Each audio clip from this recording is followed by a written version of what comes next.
네, 이 시간 누가복음 말씀 81번째 시간으로 하나님께서 오늘 본문 말씀을 통해 저와 여러분에게 주시는 메시지를 함께 나누고 전하도록 하겠습니다.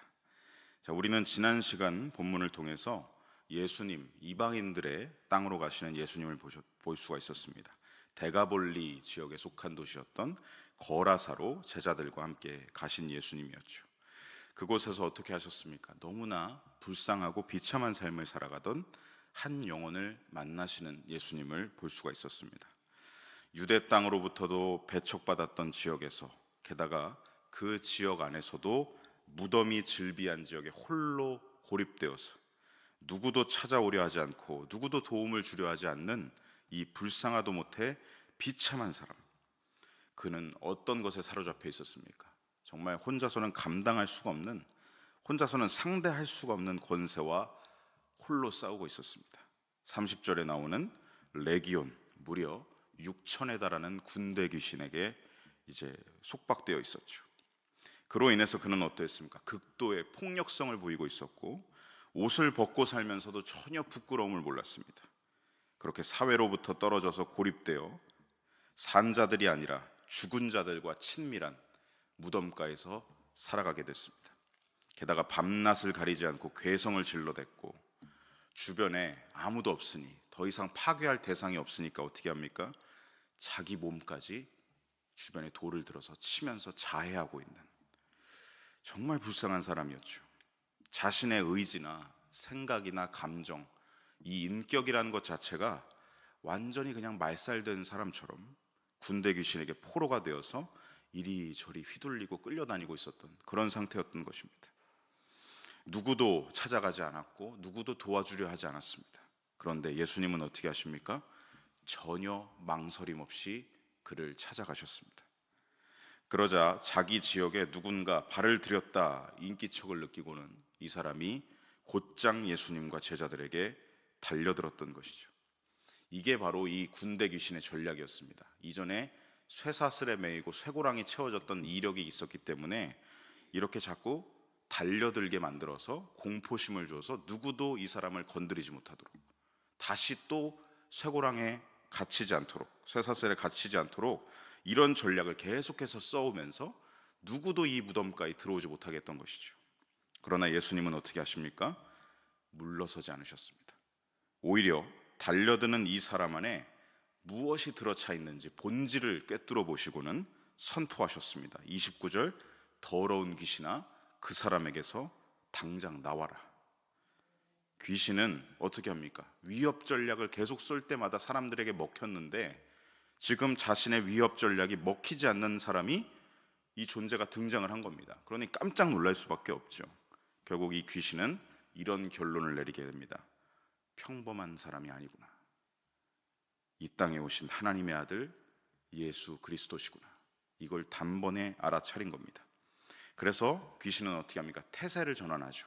곧바로 28절에 보니까 납작 엎드립니다. 지극히 높으신 하나님의 아들 예수여, 당신이 나와 무슨 상관이 있습니까? 제발 나를 괴롭히지 마십시오. 귀신은 두려움에 떨었습니다. 그가 두려움에 떨 수밖에 없었던 이유, 지난 시간에 말씀드렸습니다. 예수님께 어떤 권세가 있기 때문이죠. 31절에 보니까 무적행으로 들어가라 하지 마시기를 간구하더니, 예수님은 그냥 단숨에 명령하시면 이 귀신을 무적행으로 빠뜨릴 수가 있습니다. 그런 권세를 가지고 계셨습니다. 무적행이 어디였습니까? 아비소스, 끝이 없는 밑바닥에 그냥 뚫려 있는, 그러니까 거기 들어가면 끝없이 추락하는 겁니다. 얼마나 공포스러울까요? 그런 지하세계죠. 이게 언제까지 떨어지냐면 예수님이 다시 오셔서 최후 심판이 일어나는 시점까지 거기 들어가면 그냥 계속 떨어지는 겁니다. 끝모르게 추락을 하는 거죠. 그러니 이 귀신도 무서운 것입니다. 거기 들어가기 싫었던 것이죠. 그래서 너무나 두려워서 벌벌 떨고 있는 것입니다. 그런데 여러분, 가만히 보면 귀신이 이렇게 두려워하고 있는 게 너무나 모순적이다라는 생각이 듭니다. 여러분, 이 군대 귀신은 그동안 어떤 짓을 해왔습니까? 한 사람의 인생을 추락시키고 있었습니다. 한 사람의 인생을 파괴하고 있었습니다. 한 사람을 자기 통제 아래 가두고 노예처럼 부리면서 이 사람의 인격을 계속해서 떨어뜨리고 추락시키고 있었습니다. 그런데 정작 자신들이 무적행 감옥에 가둬지는 것은 벌벌 떨며 두려워하고 있습니다. 한 사람을 그렇게 추락시켜 놓고는 자신들이 추락하는 건 두려워하고 있는 것이죠. 너무나 모순적인 모습입니다. 여러분, 마귀의 일이 그렇습니다. 마귀의 일은 진리가 아니라 거짓이기 때문에 그에 맺어지는 결과 열매는 모순일 수밖에 없습니다. 여러분, 이 시대 가운데 가장 두드러지게 나타나고 있는 범죄 중 하나가 무엇입니까? 가스라이팅 범죄가 있죠. 점점 늘어나고 있습니다. 그 이유가 무엇이겠습니까? 이 사탄이 쳐놓은 죄 때문입니다. 사탄이 하와에게 접근할 때 썼던 방법을 창세기에서 보면 그게 바로 가스라이팅이죠. 정령 하나님이 이걸 먹으면 죽는다고 하셨어? 아니야. 너 이거 먹으면 네 눈이 밝아져서 하나님처럼 될 거야. 세뇌를 교묘하게 시키기 시작합니다. 그렇게 집어먹게끔 만드는 것이죠. 하나님께 불순종하게끔 세뇌를 시켜서 자기 꼭두각시로 가스라이팅을 하는 것입니다. 그래서 어떻게 합니까? 결국 인류는 죄와 사망의 종로로 타게 만들었죠. 성도 여러분, 혹여나 내 주변 사람들에게 그런 모습이 보이거나 아니면 혹여나 내가 그런 일을 행하고 있거나 이런 것들이 있다면 내 이득을 위해서 상대방의 인격을 세뇌시키는 가스라이팅은요, 결코 해서는 안 됩니다. 결코 해서는 안 됩니다. 이게 주로 어디서 일어나냐면 가정 안에서도 일어납니다. 왜냐하면 가장 친밀한 존재가 가정 안에 있죠. 내 자녀들도 그럴 수 있고 부모님도 그럴 수 있습니다. 그런데 친하다는 이유로 내 이득을 얻기 위해서 상대방의 인격을 무시하고 세뇌를 시켜서 내 이득을 얻으려 한다면 그건 여러분 그리스도인으로서 할 일이 아닙니다. 그건 마귀의 일입니다. 사람 대 사람의 관계는 인격적이어야 합니다. 하나님도 우리에게 인격적이십니다. 하나님은 우리를 세뇌시켜서 당신을 사랑하게끔 만드시지 않습니다. 그런데 우리가 그런 방법을 써서는 안 되겠죠. 사람 대 사람은 대화하고 논의하고 공감할 수 있는 능력을 우리에게 주셨습니다. 그리고 더욱이 그리스도인은 어떻습니까? 말씀과 기도 가운데서 하나님께로부터 답을 얻어서 만들어가는 형성하는 관계가 되어야죠. 그게 그리스도인입니다. 자꾸만 그 사람의 인격을 무시하고 세뇌시켜서 자기 이득과 욕심을 챙기려 하는 가스라이팅은요, 우리는 그 모양이라도 버려야 합니다. 사탄이나 이 그 하수인들이라고 할 수 있는 귀신들이나 이렇게 모순적인 모습을 보입니다. 사탄은 하나님의 신성을 가진 고귀하고 거룩한 인격체인 우리에게 가스라이팅을 지금도 계속해서 가하면서 미혹하고 유혹하여서 계속해서 하나님께 불순종하게 만들어가는 전략을 펼치고 있습니다. 그렇게 아담과 하와뿐만이 아니라 그 후손들까지 오늘날까지 모든 인류를 공중의 권세를 잡았다. 우리 모두를 자기 손아귀에 지금 넣고 있는 것이죠. 이 군대 귀신 또한 어떻습니까? 한 사람의 인격을 완전히 말살시켜서 자기 노예로 만들었습니다. 그러면서 자신은 무적행에 가는 걸 너무나 싫어하고 있는, 극도로 두려워하고 있는 이런 모순을 보이고 있다는 것입니다. 무적행은 두려운 곳이기 때문에 이 군대 귀신은 또다시 모순적인 행보를 보이는데요, 32절에 보니까 예수님께 이렇게 요청을 합니다. 우리 32절 말씀 함께 읽어보겠습니다. 마침 그곳에 많은 돼지떼가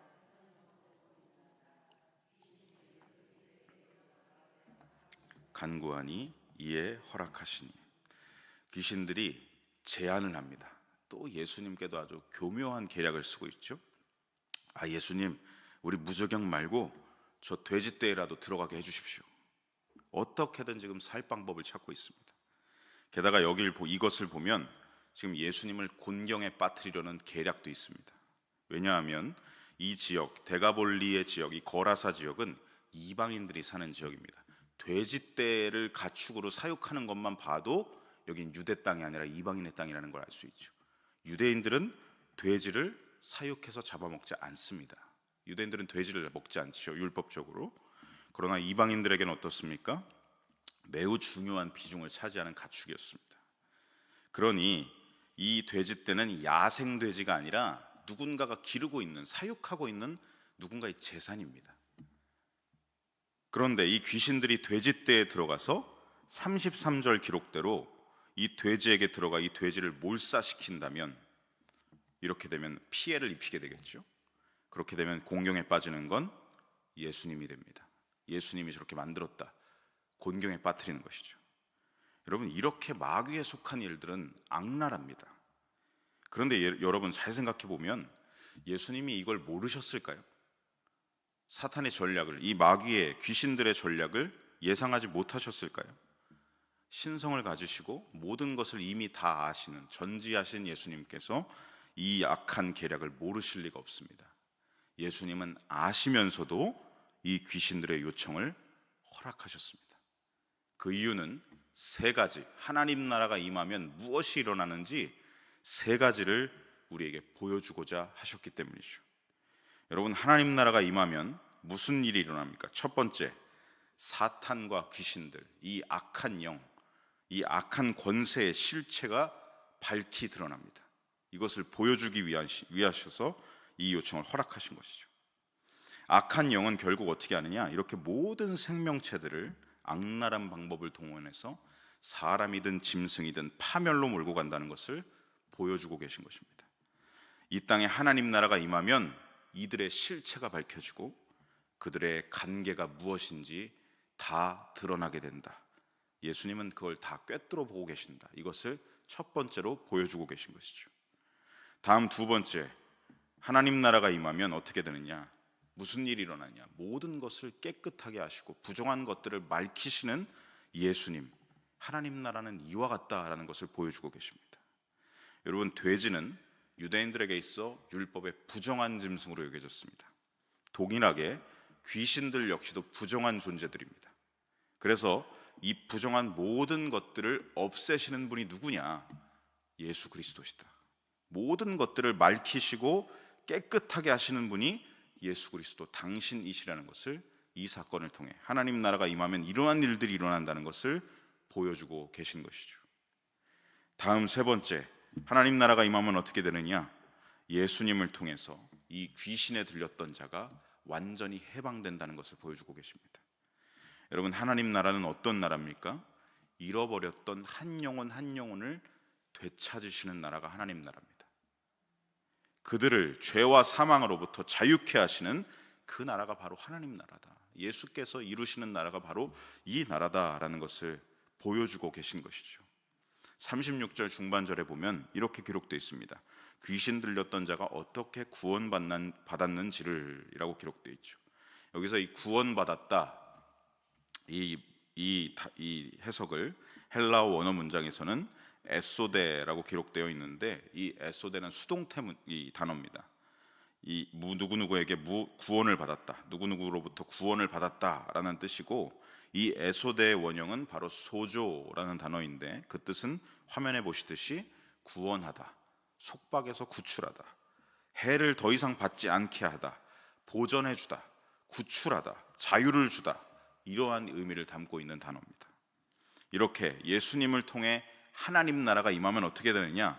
죄와 사망의 권세, 악한 영의 속박에 매여 있던 이 사람을 구출하셔서 건져내셔서 자유케 하시는 나라가 하나님 나라다라는 것을 보여주시는 것이죠.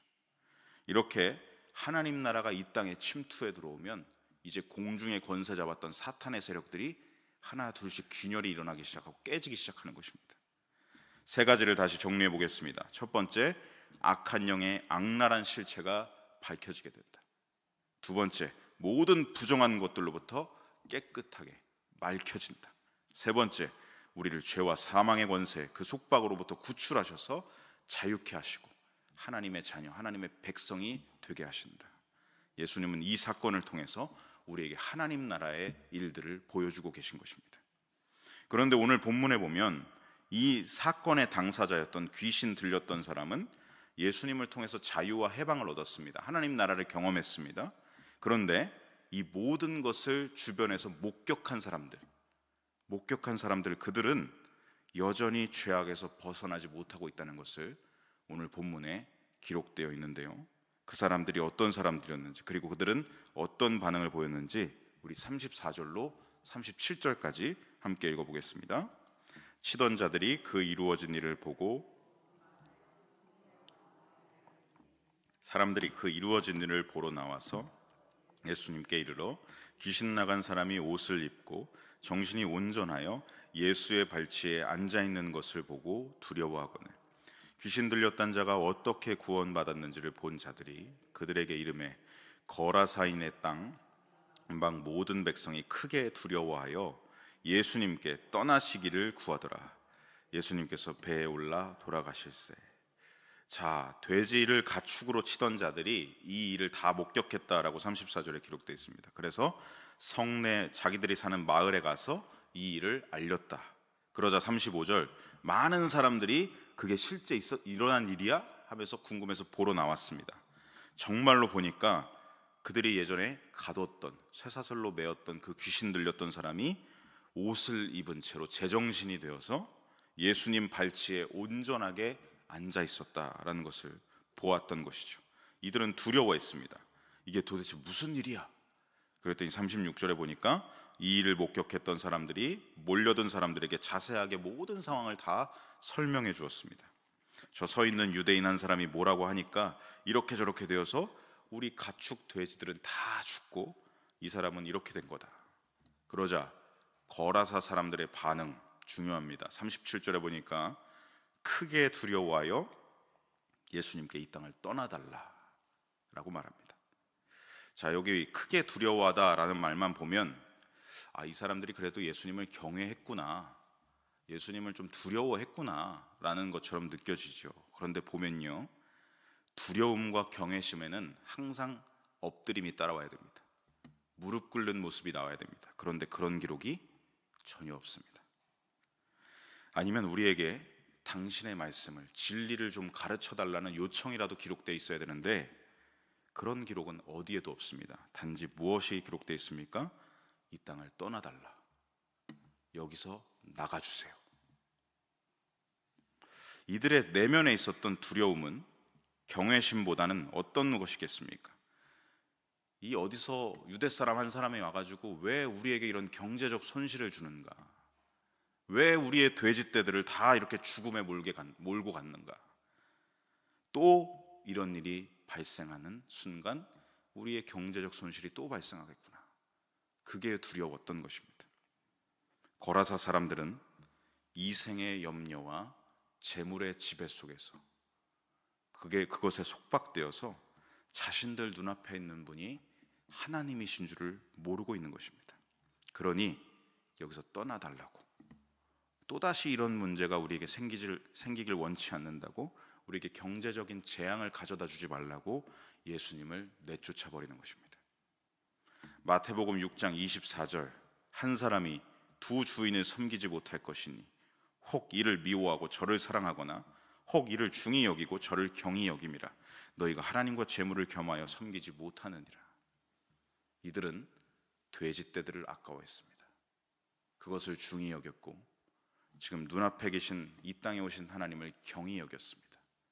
그들의 주인은 재물이었습니다. 고라사 사람들이 선택한 것은 재물이었습니다. 예수님을 경히 여기고 극렬하게 거부했습니다. 여기는 내 나라야, 여기는 우리 구역이야, 당신이 뭔데 여기 와서 이런 일을 벌여? 우리에게 손해를 입히지 마, 우리에게 타격을 주지 마, 당장 여기서 나가. 우리의 주인은 당신이 아니라 재물이다 라는 말과 똑같은 것이죠.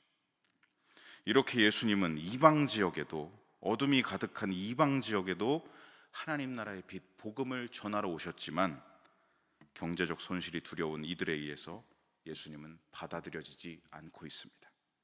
그들에게 돼지떼가 보존되는 것이 더 소중했기 때문이죠. 사람보다 돼지가 중요했고, 불쌍했던 이 영혼이 변화되고 온전하게 되었다는 사실보다 그들의 재물이 우선이었던 것입니다. 과거 구약에서 악인의 대명사라고 불렸던 니느웨 사람들은요, 사람 선지자 요나의 그 대충 전하는 말을 듣고도 회개를 했습니다. 그런데 이 거라사 사람들, 여기도 이방 지역이죠, 이들은 요나보다 위대한 메시아께서 오셔서 지금 복음을 전하고 계시는데, 하나님 나라를 보여주고 계시는데 그것을 거부하고 있는 것입니다. 안타깝게도 이들은 하나님 나라를 경험하지 못합니다. 그렇게 예수님은 자신을 극렬하게 거부하는 이들로부터 떠나셔야 했습니다. 그래서 배에 오르셨다라고 37절 후반절에 기록되어 있죠.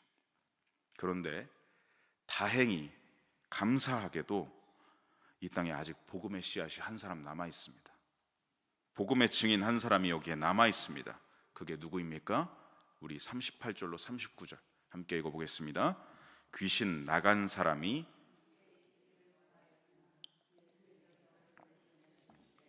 집으로 돌아가 하나님이 내게 어떻게 큰 일을 행하셨는지를 말하라 하시니 그가 가서 예수님께서 자기에게 어떻게 큰 일을 행하셨는지를 온 성내에 전파하니라.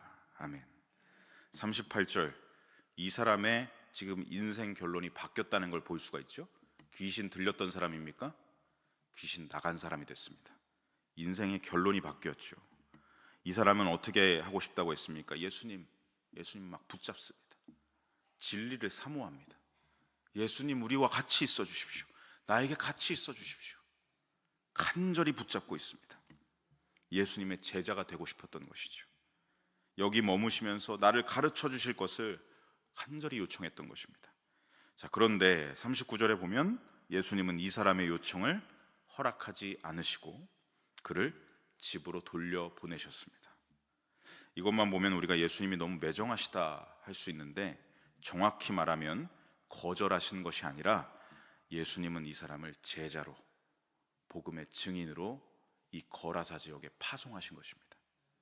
너는 이제 집으로 돌아가서 너의 삶의 현장으로 돌아가서 하나님이 너에게 어떤 일을, 큰 일을 벌이셨는지, 이루어 주셨는지 그것을 너의 삶으로 간증하라는 것입니다.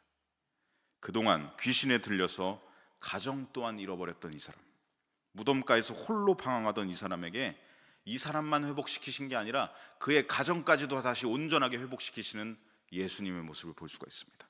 넌 여기 있을 때가 아니라 집으로 돌아가서 너희 가정을 변화시키고 너희 가정의 복음을 전하고 네가 사는 본토 친척 고향의 거라사에 복음을 전하고 하나님 나라를 전파하라, 사명을 부여하고 계신 것입니다. 그렇게 그는 39절 하반절대로 기쁨으로 집으로 돌아가서 이 사람의 가정이 회복되었고 거라사 성내의 유일한 전도자가 되어서 복음의 증인으로 하나님 나라를 전파하기 시작했다고 합니다. 여러분, 예수님은 거라사를 포기하지 않으셨습니다. 거라사 사람들은 예수님을 극렬하게 거부했지만 예수님은 거라사 땅을, 이 이방인들의 대가볼리를 포기하시지 않았습니다. 포기하셨다면 이 한 사람도 남겨두시지 않았겠죠. 의인 한 사람이라도 남겨두셨습니다. 그를 통해서 이 사람들의 집과 가정과 공동체와 거라사 마을이 변화되게 하신 것이죠. 예수님은 복음의 씨앗을 심으셔서 하나님 나라를 계속 전파하게끔 하신 것입니다. 예수님은 거라사 땅을 결코 포기하지 않으셨습니다. 오늘 본문 말씀을 맺으면서 주신 말씀을 저와 여러분의 삶에 함께 적용해 봅니다. 사랑하는 성도 여러분, 오늘 본문과 같이 악한 권세의 실체를 예수님은 꿰뚫어 보시고 그 실체를 밝히 드러내셨습니다. 그리고 우리를 속박하고 있는 그 죄악의 권세를 단숨에 끊어내시고 부정했던 모든 것들을 맑히셔서 죄와 사망으로부터 자유케 하셨습니다. 이분이 우리 구주 예수 그리스도십니다. 예수님이 우리에게 하신 이 놀라운 일을, 이 하나님 나라의 일을 이제 어떻게 해야 되느냐?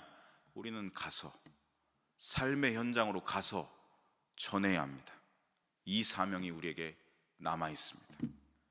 이 세상은 여전히 자기중심적인 죄악이 넘쳐나는 땅입니다.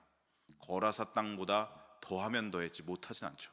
지금 오늘날 우리가 살아가는 이 세상이요, 점점 더 사람들은 강팍해지고 복음은 거부하고 하나님 나라보다 자기 자신의 나라, 경제적 바벨탑, 명예의 바벨탑, 권력의 바벨탑, 자기 자신을 위한 바벨탑들을 쌓아가고 있습니다. 그럼에도 우리는 어떻게 해야 되느냐? 그들과 똑같이 물들어서 살아가는 것이 아니라 이 세상 속에 우리는 하나님 나라로 침투해 들어가는 겁니다. 복음의 증인으로 침투해 들어가서 그 모든 부정한 것들을 맑히는 역할들을, 소금과 빛의 역할들을 우리가 감당해야 된다는 것이죠. 우리는 세상에 물드는 사람들이 아닙니다. 세상 사람들이 사고방식, 그들의 삶의 방식을 똑같이 견습하고 베껴서 살아가는 사람들이 아닙니다. 가랑비에 옷 젖는 사람들이 아닙니다. 우리는 똑같이 물드는 사람들이 아닙니다. 세상 속에 살지만 그들과 다른 거룩을 가진 사람들입니다. 흘러가는 대로 사는 삶은 세상 사람들이 하는 것이죠. 되는 대로 사는 삶은 그들만 하는 것입니다. 우리는 되는 대로 살아가는 사람들이 아니라 하나님의 말씀을 가진 사람들, 말씀을 순종하는 사람들, 세상을 정화시키고 변화시키고 변혁시키는 그러한 역할을 저와 여러분이 감당해야 된다는 것이죠.